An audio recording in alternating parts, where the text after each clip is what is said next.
Hola,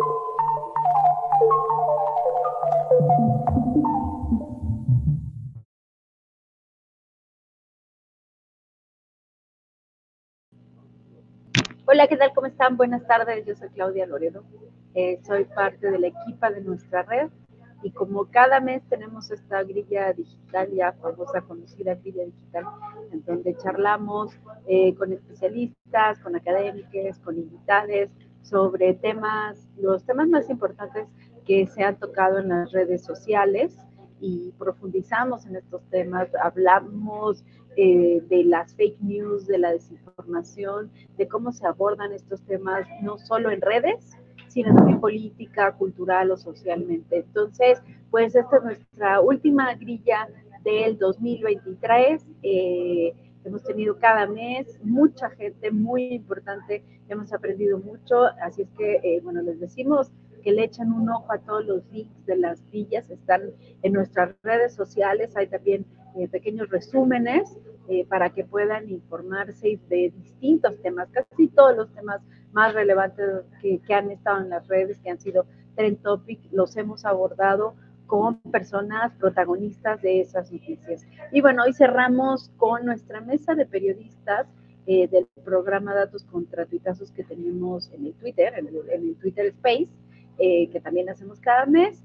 Hoy cerramos haciendo una conclusión de lo que ha sido 2023, donde Rivelino Rueda, Romina Gándara y Vania Pillenot, estos tres periodistas que han estado con nosotros durante todo el año, pues nos abordarán desde sus distintas visiones lo que ha sido este año y lo que, pues los deseos que tenemos para que el 2024 pueda hacer, ¿no? También está con nosotros Marco Castillo. Marco Antonio Castillo es director de Global Exchange y nos va a hablar también de lo que ha pasado con el movimiento de los pueblos por la paz y justicia durante este año, cómo se han organizado, cómo fue que se juntaron, cuáles han sido las exigencias, porque esta organización, de este movimiento de los pueblos, es consecuencia de muchas demandas de distintas comunidades de México, Estados Unidos,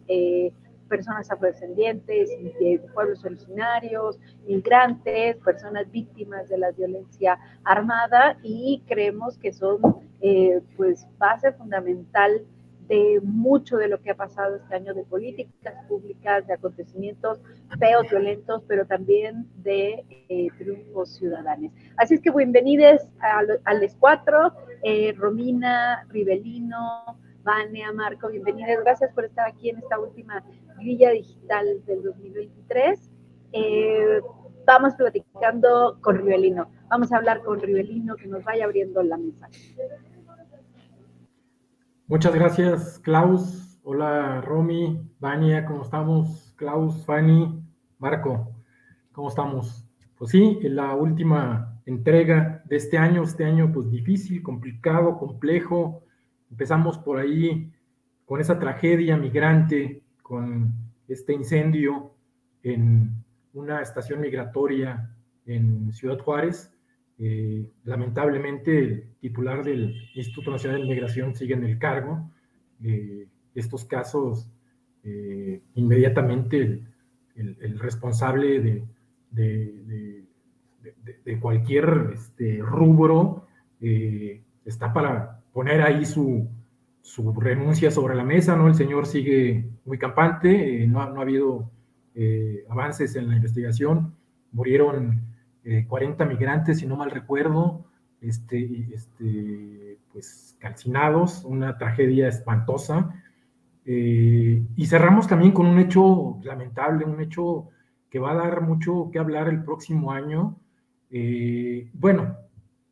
Pasando también por todos los pendientes, migración, la crisis migratoria, crisis de derechos humanos, desapariciones, esta pretensión del gobierno federal de hacer un nuevo censo de desapariciones, tener la lupa, tener sobre la lupa ese tema que va a dar mucho que hablar el próximo año, la violencia en distintos estados del país. Me quiero detener en Chiapas, que lo comenté aquí, tuve la oportunidad de estar por allá haciendo una cobertura, y sí, pues un estado para mí entrañable, ver pues esta zozobra, esta violencia generada por los cárteles del narcotráfico y que tienen pues acorralada la población civil, al mismo Ejército Zapatista de Liberación Nacional, a comunidades indígenas. Lamentable lo que pasa en Chiapas. La crisis de feminicidios también sigue ahí sin resolver, la crisis de asesinatos a periodistas. Digo, hay bastantes pendientes. No quiero alargarme mucho.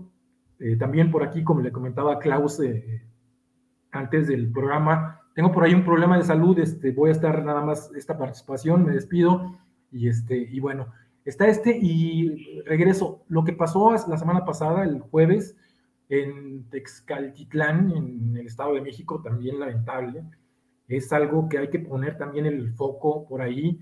Pues esta impunidad en la que actúan las organizaciones del crimen organizado, de la redundancia, más bien los grupos del crimen organizado, pues este cobro de piso, porque ya no solo es el negocio, y lo hemos hablado aquí durante todo este año, ya no solo es el negocio del narcotráfico, de las drogas, sino ya es el negocio de la extorsión, del cobro de derecho de piso, es pues las mismas desapariciones, el tráfico de migrantes, la trata de personas.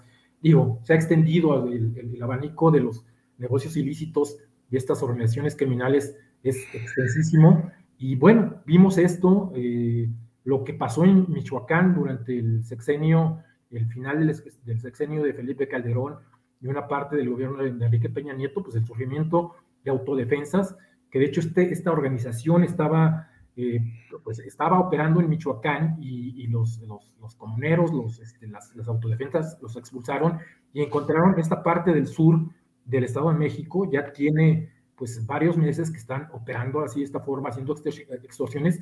Lo citaron en una cancha de fútbol, sabían perfectamente a qué iban. Por ahí hay testimonios de que iban a cobrar venganza este grupo criminal porque no les habían dado el cobro de derecho piso, o sea, que cobraban leche, que cobraban alimentos de posesión de animales, todo esto, o sea, inconcebible, y sabían perfectamente la población a que iba este grupo, y bueno, se da esta masacre, impresionante, ¿no? No hay palabras para describir esto, ¿no? Las imágenes son terribles. Entonces también por ahí el foco de atención, porque no solo es el Estado de México, no solo esta región, el país está lleno de este tipo de conflictos, ¿no? Y ahora, ¿qué esperamos para el próximo año? También quiero ser sucinto. Está ahí el tema, y es a nivel global. No se le puede llamar guerra. El genocidio que está ocurriendo en Palestina, eso no hay que perderlo de vista. Repetimos y recomendamos a todos, a todos, verificar la información, ver lo que está pasando. Los medios de comunicación, las redes sociales, están controlados por la comunidad judía. Ustedes observen, hay publicaciones que las bajan inmediatamente cuando alguien habla a favor del pueblo palestino, porque ya, o sea, no solo es este derecho de defensa que argumentó Israel para atacar a Gaza, el norte de Gaza. Se habló aquí y se habló desde el principio, esto lo va a pagar la población civil, y ahí hay niños, miles de niños muertos, hay población civil indefensa.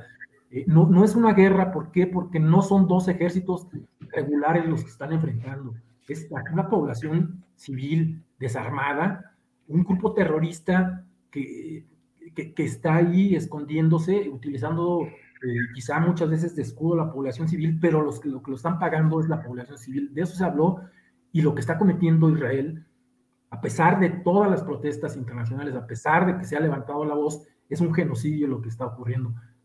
Hay que poner mucho atención a este tema, hay que tener el foco en este asunto. El 2024 va a estar en el país fundamentalmente marcado por la elección de julio, donde se renueva presidente de la República, 9 gubernaturas, casi todos los estados renuevan municipios y congresos locales. Ya lo vimos, fue una sucesión adelantada, hemos estado en campaña prácticamente desde el año pasado, y esto no nos ciegue, que no nos distraiga, que no nos embrutezca. Hay temas muy delicados, hay temas prioritarios. Esto que está pendiente de lo que hablé al principio, la crisis de derechos humanos, crisis de migrantes, la violencia generalizada, la crisis de feminicidios, los asesinatos a periodistas, no hay que perderlos de vista. Deben estar ahí. Vamos a estar también inmersos en el origen de este programa, datos contra tuitazos, ver qué es real, qué es mentira.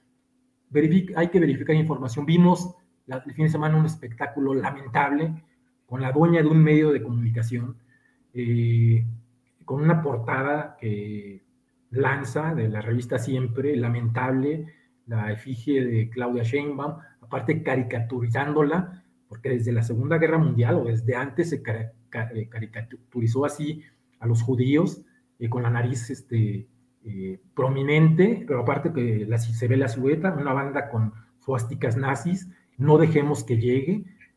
Y luego, después de una protesta incluso de gente de derecha, pidiéndole que ofreciera una disculpa, lo que hizo la señora fue nada más bajar este tuit, dejó la portada y decir que ella nada más estaba advirtiendo que estaba en el derecho de su libertad de expresión. Por Dios, digo, no soy creyente, por favor, la gente no es estúpida. Esto lo vamos a ver durante todo el proceso, incluso yo digo que cuestiones más delicadas. Esta es una probadita de lo que, y aparte con estos argumentos de que está haciendo derecho de su libertad de expresión y que está haciendo una alerta porque están en riesgo los derechos humanos, que nos diga la señora, o sea, en primera no pidió una disculpa y en segunda jamás explicó por qué se relaciona este gobierno o Claudia Sheinbaum con el nazismo. Se ha cerrado el Congreso, han desaparecido partidos políticos, lo que fue hay una campaña para eliminar a un grupo social, a una minoría étnica, a una minoría religiosa, a un grupo que piensa diferente a lo que piensa el actual gobierno. No, señora. Beatriz Pajés se llama la señora, es la dueña de este medio de Siempre. Una publicación irresponsable, y de esto vamos a ver todo el año. Por eso recomendamos y llamamos a nuestros amigos, a nuestras amigas de Datos contra Tuitazos a través de nuestra red. Insistimos, verifiquen la información, verifíquenla una y otra vez, porque muchas veces estas publicaciones pasan de largo y la gente se queda con esa impresión de que es cierto. Verifiquen y no perdamos de vista los temas prioritarios. Las propuestas de campaña también hay que poner mucho acento en eso, no en las guerras sucias, no. ¿Qué es lo que están proponiendo? ¿Qué es lo que están proponiendo para la militarización del país que se dio no solo en este sexenio, sino que se ha visto desde sexenios anteriores? ¿Qué es lo que va a proponer Claudia Sheinbaum? ¿Qué es lo que va a proponer Xóchitl Gálvez? ¿Y qué es lo que va a proponer la candidata o el candidato que quede del Movimiento Ciudadano? En este tema, ¿qué van a proponer en derechos humanos? Está el tema de Ayotzinapa, ya lo dijo Andrés Manuel López Obrador, es uno de mis grandes pendientes. A ver con qué va a salir, a ofrecer una disculpa, qué es lo que va a ofrecer sobre este caso, sobre este tema. Propuestas sobre derechos humanos, sobre migración. Es urgente. Este gobierno dejó pasar, fue uno de sus grandes pendientes también, pero no se habla, la crisis de migración. ¿Qué se va a hacer con ese tema, esa crisis humanitaria de derechos humanos? ¿Qué se va a hacer en la cuestión de feminicidios? ¿Qué se va a hacer en cuestión de asesinato a periodistas? Por ahí le dejo, ya me extendí, porque todavía pues veo que todos estamos también con compromisos. Les mando un abrazote, nos vemos por aquí el próximo año, los quiero mucho a todas, a Marco, que los conocemos, a todos nuestros amigos les mando un abrazote, lo mejor para el próximo año, que pasen felices fiestas y verifiquen la información. Abrazote, cuídense mucho. Gracias, Rivelino, que salga todo bien en el médico. Pues así vamos comenzando esta charla. Vamos con Romy, seguimos con la R. Romy, pues, adelante de ese arbolito navideño. Pues yo traigo como lista, casi como lista para Santa Claus. Entonces espero no ampliarme mucho, sino con confianza y váyanme poniendo corte. Pues bueno, ya uno de los temas lo mencionaba bastante bien Rivelino. Digo, iniciamos con de las notas fuertes, pues iniciamos obviamente con la captura de Ovidio tras el fallido, luego de 3 años, ¿no? De que pues se intentó capturar a Ovidio Guzmán, finalmente lo lograron en un operativo que todos lo conocimos casi a cuentagotas porque fue muy rápido, no soltaban información hasta que fue trasladado aquí a la Ciudad de México precisamente para evitar lo que había ocurrido en el 2019. Y principalmente, aunque los medios, y bueno, se destacó mucho, como saben que desde la mañanera viene mucho de lo que se marca mediáticamente de que fue pues un operativo casi como saldo blanco, pues realmente no fue un saldo blanco.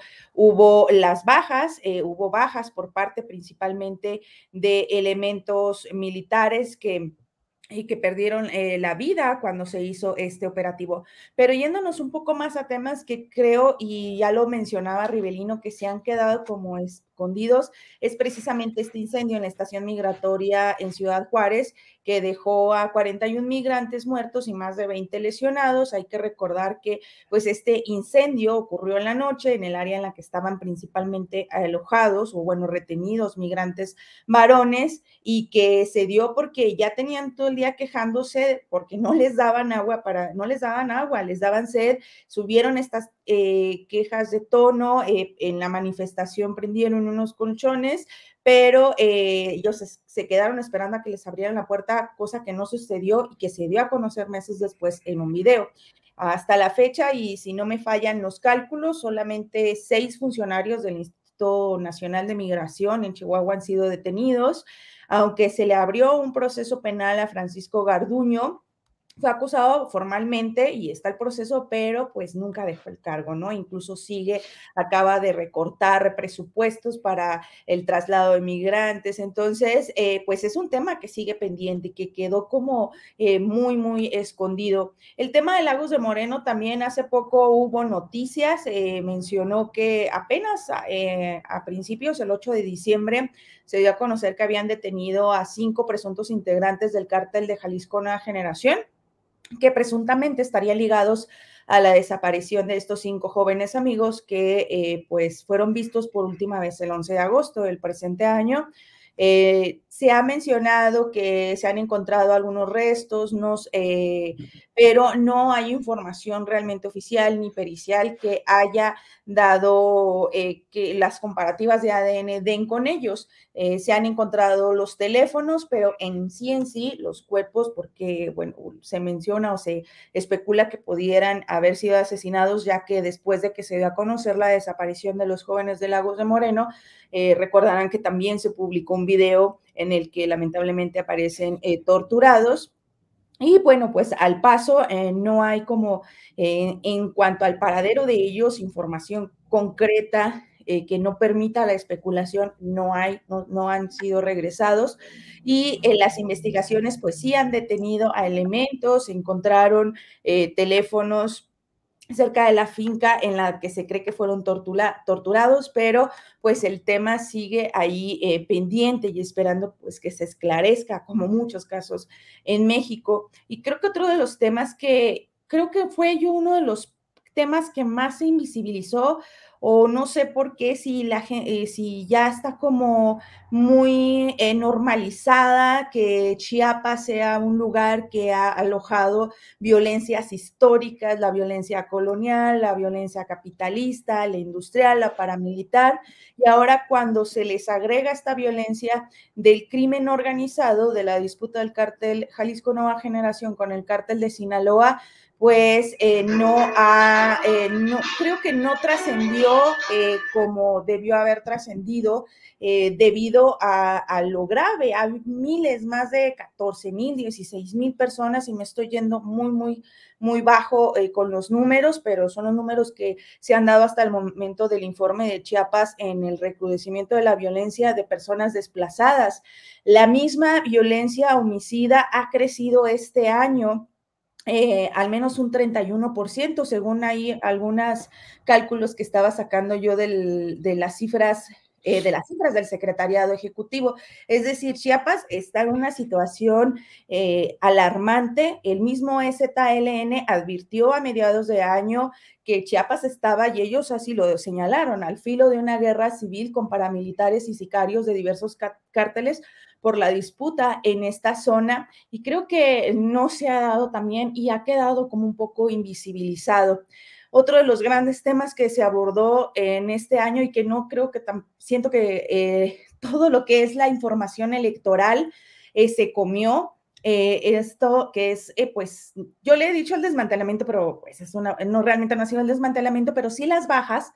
¿Qué ha pasado con las comisiones, con las grandes comisiones y esperanzas que se tenía para temas de búsquedas de personas desaparecidas y para la verdad y justicia? La Comisión Nacional de Búsqueda de Desaparecidos renunció, su titular, Carla Quintana, en medio y en este contexto de las ya muchas denuncias que se estaban haciendo del levantamiento de un nuevo censo, en el que la Secretaría de Bienestar, aunque ella firmó el convenio, pues había entrado a realizar este censo con la intención de recortar o de disminuir el número de personas desaparecidas, y también pues con personal que no estaba capacitado.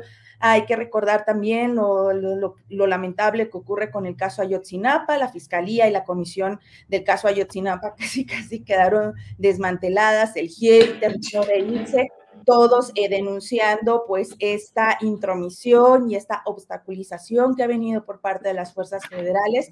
Lo mismo se ve, y esas mismas denuncias se ve con el mecanismo de esclarecimiento histórico de las violaciones graves a los derechos humanos cometidos durante la Guerra Sucia, que aunque ellos siguen trabajando, falta un informe final, pero también han estado denunciando y estuvieron denunciando este año lo mismo, estas resistencias dentro del ejército, y son temas que me parecen que fueron importantes y son importantes que se abordaron durante este año, y que obviamente pues siento que sí se abarcó más o se quedaron como bajo sobre los temas electorales que abarcaron gran parte de la agenda nacional, desde las elecciones en Coahuila y el Estado de México, la sucesión adelantada por la presidencia, obviamente con ello, el proceso interno de Morena para la presidencia, luego viene el proceso interno de Morena para los 9 estados que van a tener elecciones a la gubernatura,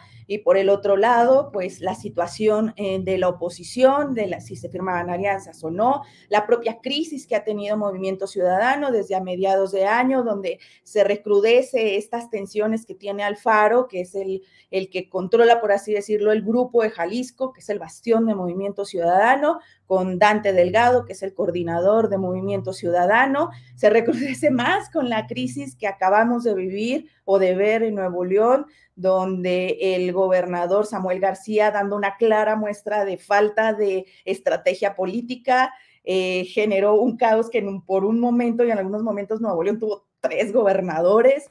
Entonces, bueno, pues sí, toda esta información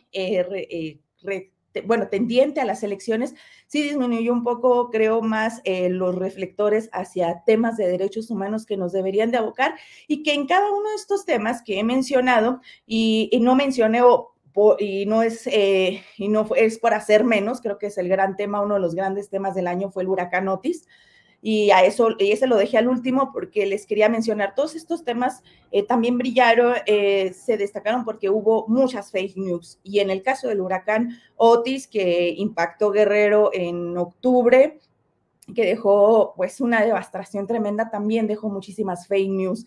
Entonces, pues siento que esos fueron los temas principales y coincido con Rivelino.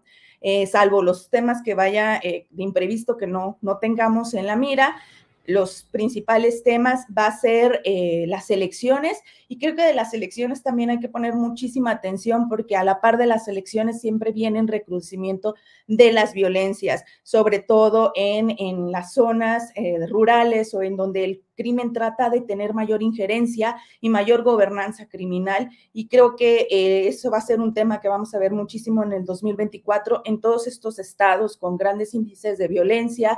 Lo vamos a ver en Chiapas, obviamente en Jalisco, en Guanajuato, en las zonas serranas. Creo que la violencia política va a ser uno de los temas que lamentablemente, y debido a que no hay una estrategia y no se implementó una buena estrategia de seguridad que no fuera más allá de solamente ver hacia las fuerzas federales y no fortalecer a las policías municipales, no depurarlas, pues esto va a generar que nuevamente las elecciones pues también vaya a haber focos de violencia. Entonces, pues esa sería pues mi participación por hoy. Gracias, Romy. Muchas gracias. Vamos ahora con Vania. Vania desde Alemania. Vania aquí. Bueno, pues yo también me quedo con la parte de Otis que mencionaba Romina al final, porque bueno, pues como ustedes saben, la mayor parte de mi trabajo está enfocada en Guerrero, es el estado en donde está la mayor parte de mis amigos, de mi familia, de mi corazón, y es bastante lamentable esta tragedia, no nada más en términos económicos. Es lamentable hablando de las tragedias que la gente en épocas recientes ha tenido que padecer. O sea, por poner un ejemplo, hay damnificados en Acapulco que fueron damnificados desde el huracán Paulina en el 97, luego sigue Ingrid y Manuel en 2013, los temblores de 1985, 2017, 2021. O sea, Guerrero, geográficamente, además de ser uno de los estados más violentos del país, ha sido uno de los estados más afectados en términos de desastres naturales. Y creo que en estos momentos me preocupan a mí dos cosas: las infancias y sobre todo la gente joven que ya estaba trabajando con las decisiones de estos grupos de la delincuencia organizada que eran, pues, no quiero llamarles cárteles, porque realmente ya esto se queda muy corto cuando sabemos que son empresas organizadas con nuestras autoridades locales, pero Guerrero es un ejemplo de delitos de alto impacto como la extorsión y los secuestros, y Acapulco en estos momentos, además de tener una crisis humanitaria por el impacto del huracán Otis, categoría 5, pues también está sufriendo toda esta transformación de las dinámicas criminales a nivel local, lo cual pues va a ser muy relevante pensando en términos de las elecciones para el 2024. A mí me llama la atención que organizaciones como Save the Children, que pues están haciendo trabajos allí en el puerto, pues estaban entrevistando a niños de entre 3 y 12 años, y pues los niños prácticamente refieren que no, o sea, que no ven un futuro, ¿no? Y creo que las autoridades tienen que poner mucho énfasis, además de todo el restablecimiento de la economía y además de hablar en términos de pérdidas humanas y todos los desaparecidos que hubo, que hasta el momento hay desaparecidos. La cifra, de acuerdo a nuestras autoridades locales, pues habla de alrededor de 58 personas desaparecidas, pero la crisis fue mucho mayor y pega todos estos, pues todas estas situaciones históricas que los damnificados enfrentan una y otra vez.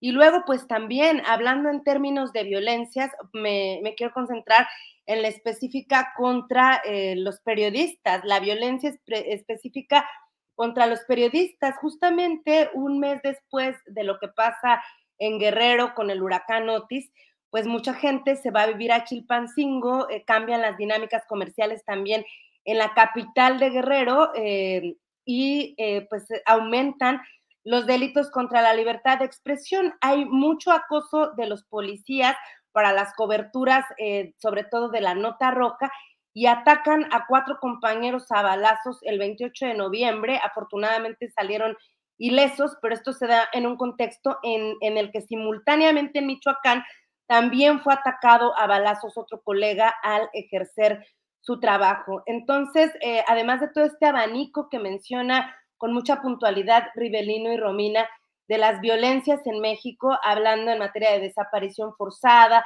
hablando del caso de los chicos que todavía no sabemos qué pasó en Jalisco, hablando de toda la violencia política de género que estamos viviendo previo a las elecciones. Digamos que estamos en el proceso electoral, pero lo álgido va a ser el 2024, pues creo que nuestras autoridades pues tienen mucho trabajo y la ciudadanía pues prácticamente está sola.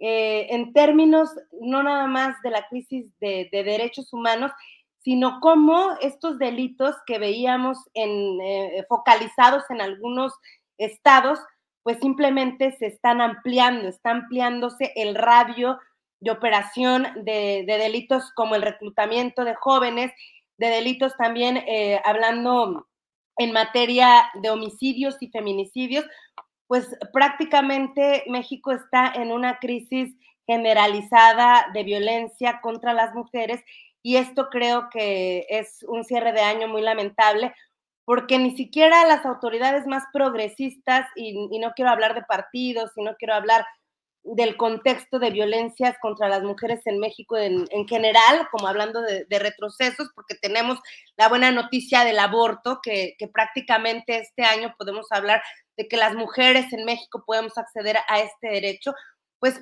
paralelamente están pasando otras cosas que realmente a mí me preocupan en términos de las elecciones, porque la gente está tan ocupada con todo este abanico de cosas que pasan y que son apabullantes verdaderamente, y pues nuestras autoridades y los candidatos hacen de esto un botín y aprovechan las tragedias y la desinformación para sus intereses políticos.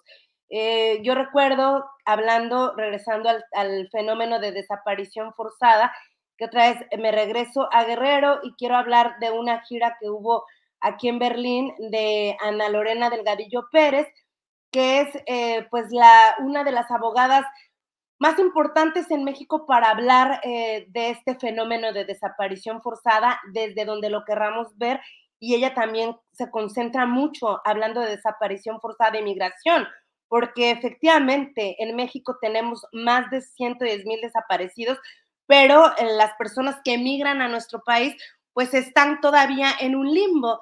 Y ella venía aquí pues justamente a hablar con organizaciones alemanas, a explicar por qué es importante que haya grupos interdisciplinarios enfocados en pues realmente saber qué está pasando y cuáles son las razones para desaparecer a una persona.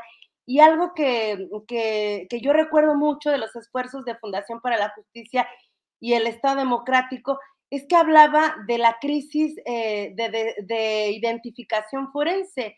No es posible que estemos hablando del 2024, que estemos hablando de que el año que viene se van a hacer 10 años del caso más emblemático, hablando de la época contemporánea, que es la desaparición forzada de los 43 normalistas de Ayotzinapa, y que no tengamos ni siquiera certezas genéticas o una base hablando de la Fiscalía General de la República, para que nos dé certezas y para que deje de enlutar a tantas familias, además de la desaparición forzada, porque en tan solo, hablando en términos de Ayotzinapa, pues han fallecido sin saber qué pasó con sus hijos a la fecha, 6 padres del movimiento, pero si nos ponemos a pensar todo el impacto que hay detrás de la exigencia de justicia para la identificación de personas desaparecidas en México, hablamos en términos de deuda estatal, de algo que me parece muy cínico, porque yo creo que dinero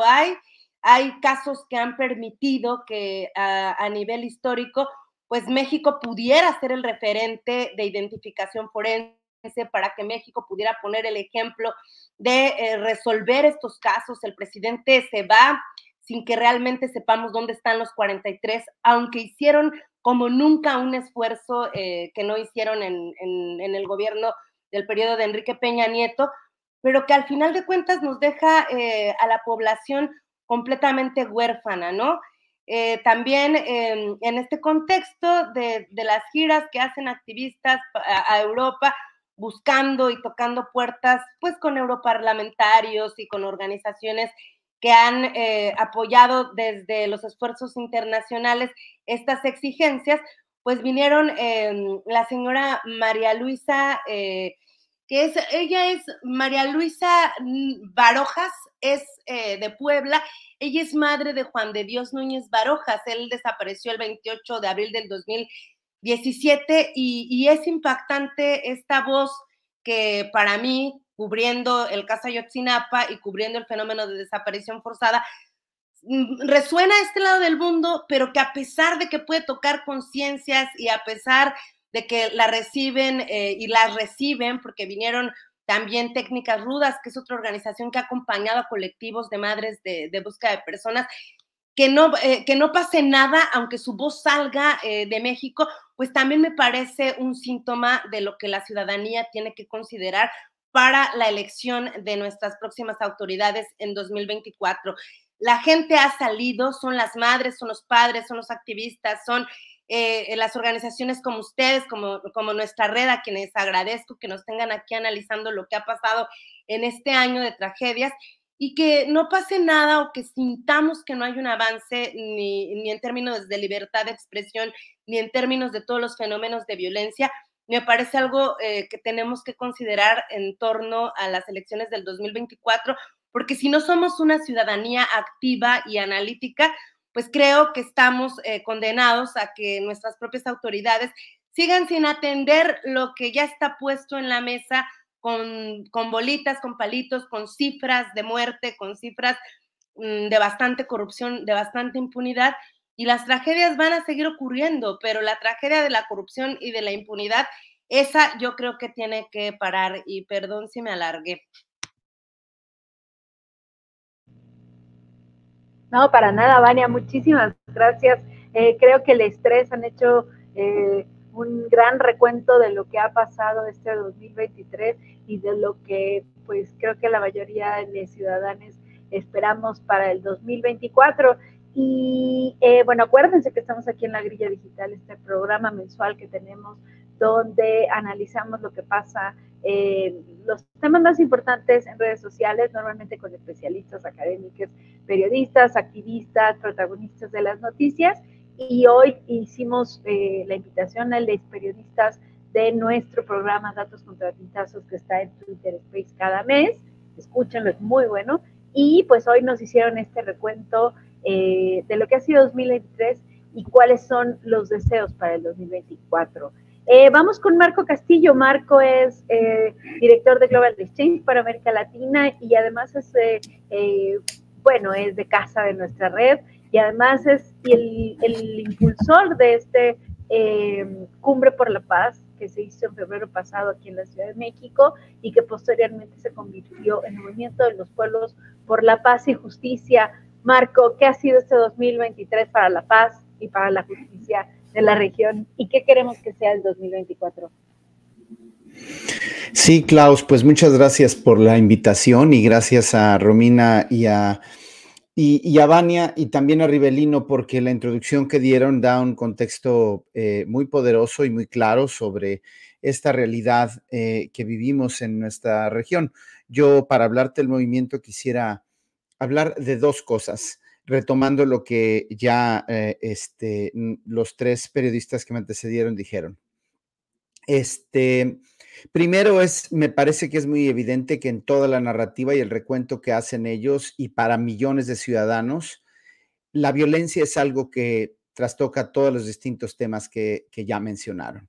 ya sea el desplazamiento forzado, ya sea la migración, ya sea la deportación, las acciones de limpieza social en la Ciudad de México, afuera de albergues y terminales de autobuses, ya sea la larga espera de solicitantes de asilo en la frontera de México con Estados Unidos o el colapso de la Comar en Tapachula, ya sea lo que pasó en Acapulco o lo que sucede en la Sierra, está vinculado a una aceptación y una proliferación de la violencia armada y de otras formas de violencia en nuestro país. Y por el otro lado, también me parece muy interesante que otra cosa que sucede este año en nuestro país, pues es que se ponga en riesgo, se está poniendo en tela de juicio con mucha intensidad el valor de la democracia en México, lo que vimos con Samuel García, lo que estamos viendo en el escenario electoral tan adelantado que vive México. Me parece que es muy interesante cómo en el 2018 México vivió con mucho entusiasmo y alegría la posibilidad de sentirse por primera vez que pudo hacer un ejercicio legítimo de su voto. Por primera vez se sintió que estaba en el poder alguien por quien la gente sí tenía la certeza que había votado. Y eso llenó de optimismo y de satisfacción a la ciudadanía votante y en general al país. Yo considero que incluso los sectores más rabiosos de la agenda que iba a gobernar aceptaron con entusiasmo la llegada de este gobierno. Sin embargo, ahora los mexicanos hemos descubierto que la democracia no solo se trata, los mexicanos y las mexicanas, hemos descubierto que la democracia no solo se trata de depositar el voto. Hoy México tiene un desafío muy grande, que es la de discutir qué tipo de democracia quiere tener. Hoy estamos viendo que a pesar de una agenda progresista, no estamos viendo victorias en materia de terminar la violencia.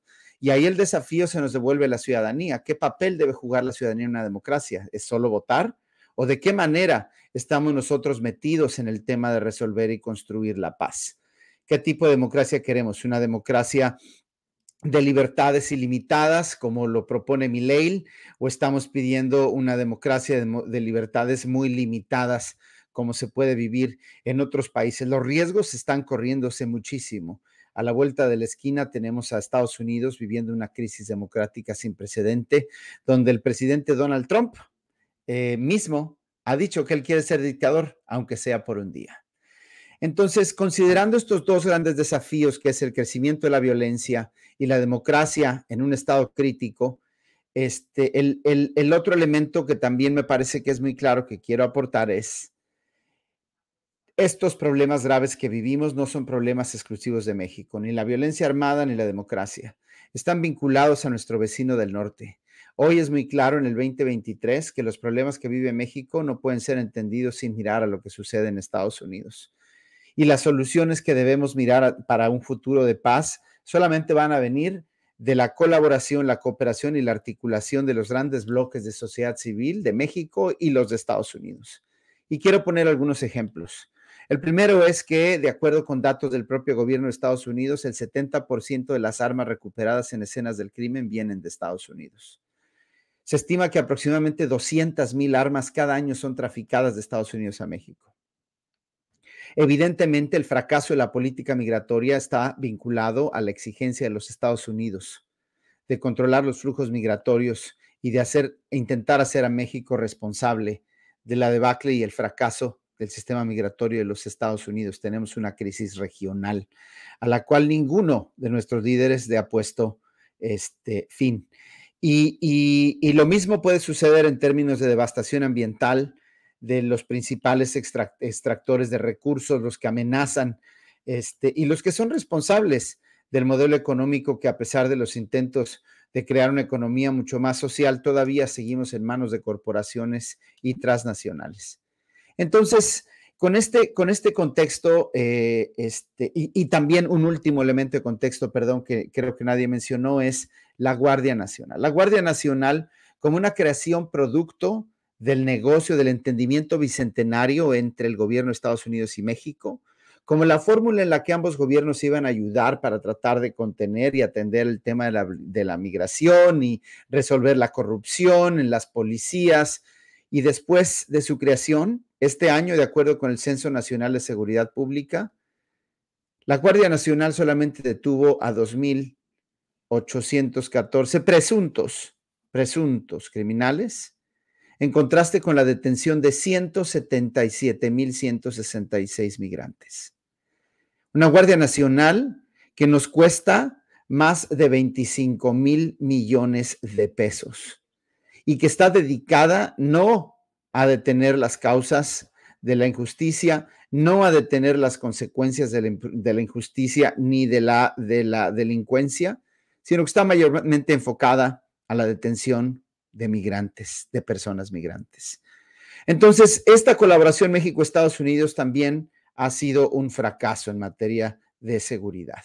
Y en este contexto es que desde este año hemos celebrado una decena de foros alrededor de México y Estados Unidos para conocer las causas compartidas y las propuestas de solución. Y también celebramos una cumbre por la paz en febrero en la Ciudad de México, que terminó convirtiéndose en este movimiento de los pueblos por la paz y la justicia, que incluye al Centro de Nativos Americanos de Nueva York, Canadá, que incluye a Black Lives Matter Canadá, Black Lives Matter en South Bend, Indiana, que incluye a la mayoría de los albergues de migrantes de México, incluye también a muchas de las organizaciones que aquí ya mencionaron de derechos humanos y justicia social, Tlachinolan, Papás y Mamás de Ayotzinapa, el Centro de Derechos Humanos José María Morelos y Pavón, todos coincidiendo en una sola voz, que es: la violencia no se aguanta más y es compartida la proliferación de las armas y las consecuencias de estas armas desde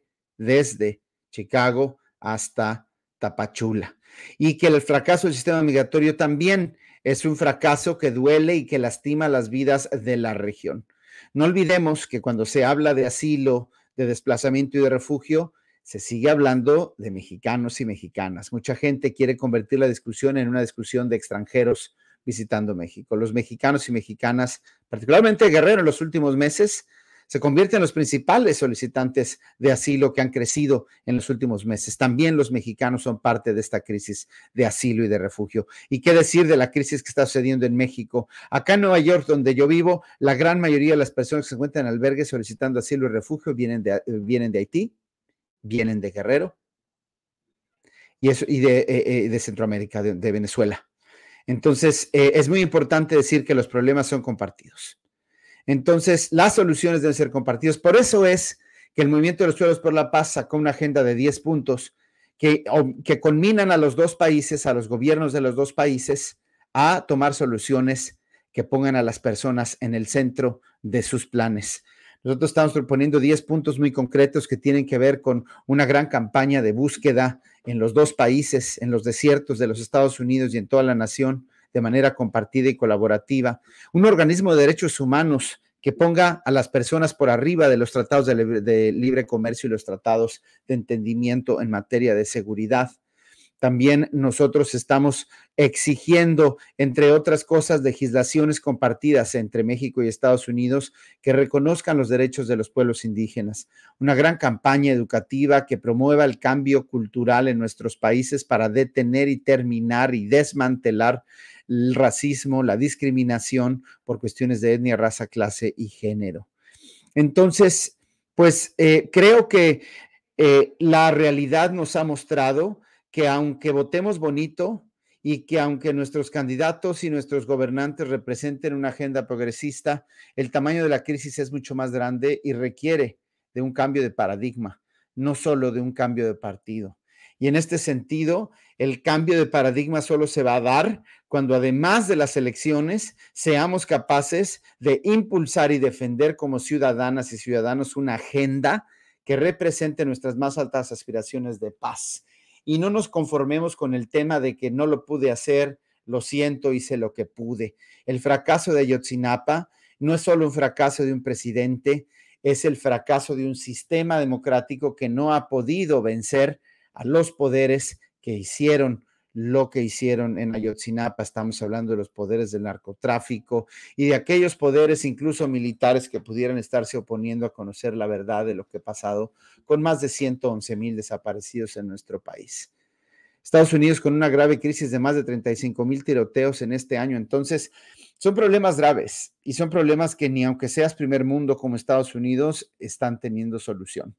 Por eso Estados Unidos hoy está metido en este embrollo de aceptar un presidente contracultural que les ofrece agitar el sistema y con letras chiquitas también les ofrece instaurar el neonazismo en los Estados Unidos.